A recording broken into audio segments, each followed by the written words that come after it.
O programa, que oferece locais adequados e supervisionados para injeções, é uma iniciativa que pode salvar muitas vidas. A nossa jornalista responsável pelo conteúdo em inglês, Jennifer Ferreira, esteve à conversa com a coordenadora do programa em Toronto. Conheça agora todos os pormenores sobre esta importante ação de saúde pública. So I manage the program. We operate at the Works a number of different programs, including the supervised injection service.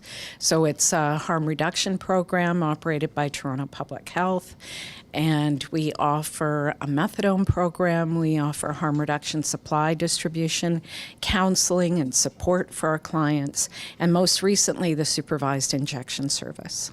People come here to inject drugs that they've brought with them, so we don't provide drugs at this location. And so they come in. There are no real requirements other than the fact that you need to be coming here to inject drugs. And so they come in, they do a really brief assessment to determine what are they injecting today, what is their overdose risk. So the majority of the assessment is a health risk kind of analysis to ensure that we're ready if something that they're taking might cause them to overdose. So that's pretty much the intake. And then they come into the space. They're provided with the supplies that they need to do their injection. And they sit at the booth, they do their injection, we monitor them. So we have staff working, nurses and counselors, and some people with lived experience too. So peers who work here as well, providing counseling and support. So we monitor the injection, make sure that they're not overdosing. If they do, we provide a medical response that may be oxygen, it may be naloxone if it's an opiate that they're taking, so to reverse the overdose. Or we'll just monitor them to ensure that they're not going into an overdose. And then if they're fine, we encourage people to stay. We have an after injection space where they would go, and we encourage them to stay for 20 minutes, half an hour, even a bit longer if they've taken something that's more longer acting. And we'll monitor them and see if they need any support or referrals or counseling, and then they go on their way. We are hoping to do an evaluation of our program. Right now, we're keeping track of how many visits, how many overdoses, how many people are coming in, what kinds of drugs they're using. But I think we need to look at later what has the impact been on reducing hospital visits, on reducing paramedic calls, and the kind of devastating health impacts that an overdose can have on someone if it goes for a longer period of time, if there's not very quick intervention. I think, having it here, obviously, it reduces unsafe injection. So when someone comes in, we don't just look at overdose. It's, are you using the needle, the right size of needle to reduce the damage that multiple injection every day, days and days, weeks and weeks might have on your body.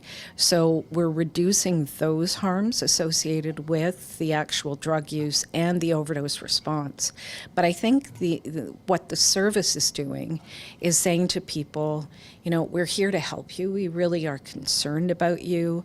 We've had clients say that it's just so amazing to them that we're offering this service, that it's so accepting of the fact that they're using drugs. It starts to reduce the stigma that they feel, because we're saying it's fine, come in, do what you do. And we're not gonna judge you for that.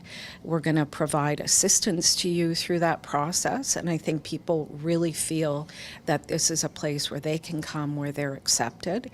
And through that process, maybe they'll start to make some other changes in their lives. But it's not something that we're expecting. We're just here with you wherever you are. That's what harm reduction is all about. And so I think people feel that sense of belonging. Hopefully they feel like this is a safe and comfortable place to come, and they don't have to hide their drug use behind a car, in an alleyway, in a public bathroom. We do have naloxone that we distribute. We distribute to our clients here at the Works. We also distribute naloxone to agencies so that then they can distribute it to their clients. So we're doing a lot of that, and we've distributed a number of naloxone kits since 2011, which is when we started. but really ramped that up lately. So over 20, probably around 2,500 kits distributed in 2017 alone. We also are doing overdose education, so overdose recognition, response, and prevention training with people who work in the community, in libraries, at shelters, bars and restaurants where people might see someone who's overdosing and be able to intervene, even if it's just recognizing that someone might be overdosing on an opioid and calling 911. But we're also training those people to be able to administer naloxone. So if they feel comfortable, they want to do that, it's something that's within their job description, or, they're just so committed to this issue, then we're training them to be able to intervene. I think we're going to see, hopefully, the development of this service more across Toronto as opposed to in the downtown core, because there are people throughout the city who are at risk of overdose. The Works here at 277 Victoria Street is open from Monday to Saturday from 10 a.m. to 10 p.m. For more information, visit toronto.ca.